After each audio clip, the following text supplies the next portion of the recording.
G'day everyone and welcome back to another episode of YJ Garage. Today I'm going to be kickstarting off my Mazda MX5 engine rebuild series. Let's rewind to before I purchased the car. I had just sold a car that was pretty fun to drive and I was looking to get something that was rear-wheel drive and fun to drive. And of course the first thing that always comes up is the MX5 or the Miata. So I started my search, I went to see one. It was a first gen NA pop-up headlights, 1.6 litre, no power steering. Didn't vibe for me on the day driving it. I thought it felt a little bit unrefined. It could have been that particular model. I knew nothing about MX5s. I did zero research, didn't know that it didn't have power steering, the differences between the engines, all the years, all the versions. And eventually the one that I ended up buying came to my attention, probably because it was the cheapest one, but it was quite a distance away. After some time, I happened to be in the area, so I went for a test drive. And it was only 10 to 15 minutes in winter. The owner said, car's good, there's no issues apart from a high idle when the car starts up, which was true enough. It was idling at about 2,500 RPM. It also took an excessive amount of time to start up, probably double or triple the amount of cranking over before it starts up. After taking the car for a test drive, I did ask the owner to check the coolant after the pressure had died down a little bit, waiting a few minutes, and there was no coolant inside of the radiator. Now most people would probably be like, well, that's that's a lot of red flags right there. Yet I still went ahead and bought it without even negotiating. Drove it quite some distance to get it back. Took a friend for a test drive. He drove it and we were both like, it drives okay, but it feels like it's missing something, or maybe it needs a little bit more. Anyway, about a week later, I take it to a local mechanic to get a roadworthy certificate, which is something you need here when you purchase a vehicle. You need that piece of paper to sort of say that your car is compliant. Sort of all the usual things that can come up. It needed new wiper blades, new tyres. He tried to fix the high idle issue, but then he also says to me, you might have a head gasket issue. And I remember the conversation was something along the lines of, I have this tablet that I can put in the car. It goes in with the oil and it can help seal a head gasket leak. And I said, well, if you think there is a head gasket issue, then I guess it's no harm in trying it. So he tried it, gave the car back to me for roadworthy.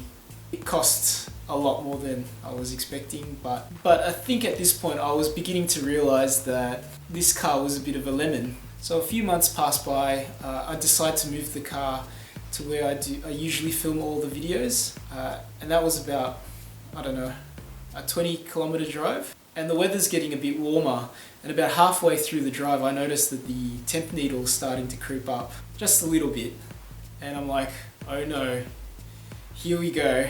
I managed to get pretty close before the temp gauge gets to about 75% of the way. I'm like, I need to shut this off. And I guess this is another great thing about the MX5 community. Where I broke down happened to be where someone else who owned another MX5 came out and said, oh, I'll look after the car, I'll make sure nothing happens to it.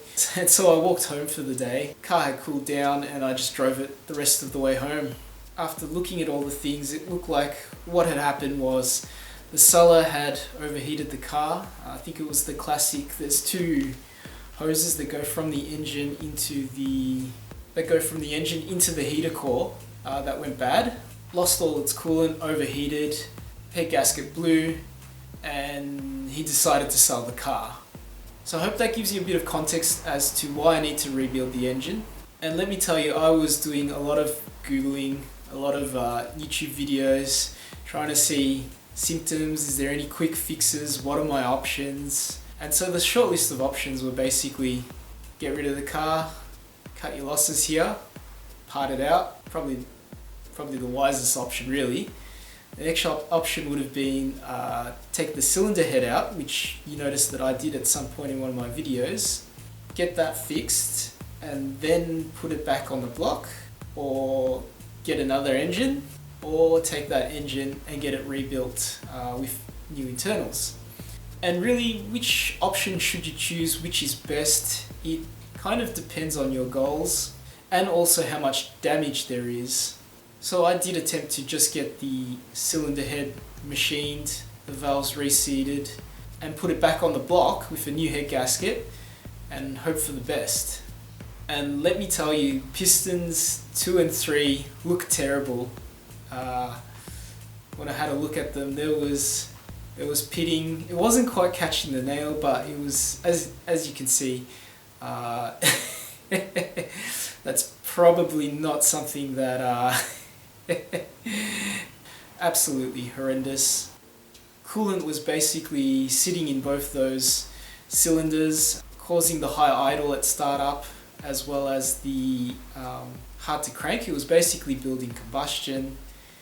There were plenty of signs. I mean, after I'd take it for a decent amount of a drive, when I turn off the car, I'd hear some gurgling. It was actually the coolant in the overflow bubbling over when the car turns off. Anyway, I found a shop to get the cylinder head machined. Get some overheating issues. I mean, I think it has, probably not much, but... No, that's fine. So I'm just looking for rock with the straight edge.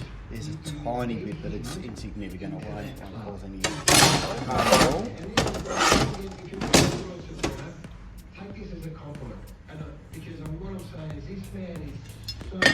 And again, all I'm doing is just looking for a gap underneath the straight edge. It's only a slight gap. It's had a little tiny bit of heat, you can see. In the centre. In the centre, there's a tiny bit of daylight, but again, it's very little. So Sent it off, got it back, put it back on the car. Hopefully nothing flies out of the bonnet. Maybe I should close the bonnet first. Why? I'm not sure if I want to stand here. First start after 6 months.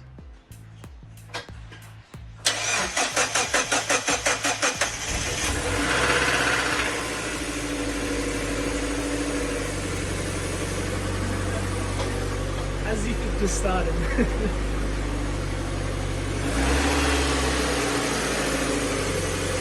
Took it to a couple of car meets, drove it for another probably 500 kilometers. And while it drove 100 times better than what it was driving before, it had more power, it was more responsive, it was kind of just always blowing smoke, the exhaust smelled terrible.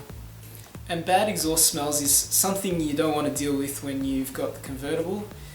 And yes, I always do have the roof down. I feel like that's the whole point of having a convertible. Or a sunroof. Sunroof always open, or convertible top always down. So I tore down the engine again just to have a look how it was doing. And it looked like, you know, the head gasket was no longer the issue, but the bottom end, the bores were no longer working as expected. So now I was at the point again where to cut my losses, get rid of the car here, or buy another engine, or rebuild the engine. So I sort of thought for a bit, what do I really want out of this car? And despite everything that happened, it was still really fun to own this car. I felt it was really easy to work on. I was having fun making, you know, the cylinder head removal video. So I thought, let's try it. I want to rebuild an engine. I'm curious if, you know, someone like me who has zero experience in any of this stuff can do it.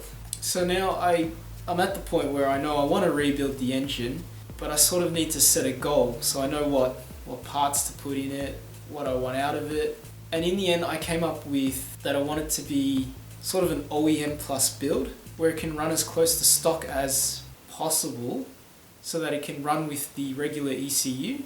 But I want to have the flexibility of going further if I want, possibly adding a turbocharger at the end of it. So I started doing a lot of reading, what parts work, for what power levels, compression ratios, all that sort of stuff. And so once I knew what parts I wanted, what my main goals were, I found an engine builder. And really this is the person that I listened to pretty much exclusively. If the internet was saying one thing, but the engine builder was saying something different, I would listen to the engine builder over the internet advice. Which is kind of ironic because, well, I'm not exactly giving advice, I'm just documenting, you know, the process of me building an engine, it's definitely better to trust the guy that you know has successfully built hundreds, if not thousands, of engines. For example, I got Supertech rings. I was gonna get different piston rings because I'd heard some stories, but the engine builder and the parts guy said it's a bit of a myth, so I went with Supertech pistons and rings.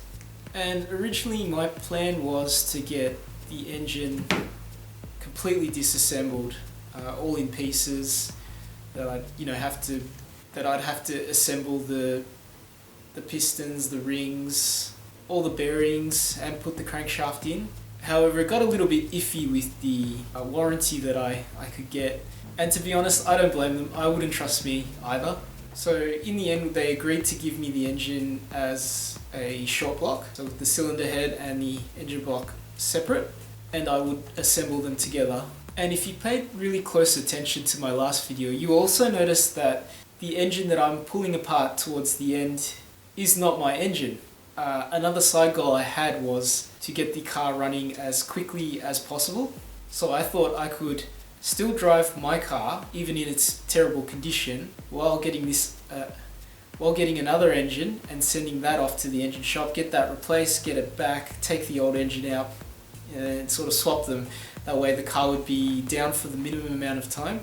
Spoiler alert, it doesn't pan out. I didn't save any time there. Anyway, that's enough talking from me. I hope to see you in the next one and that you enjoy the rebuild series. Catch you in the next one. Peace out.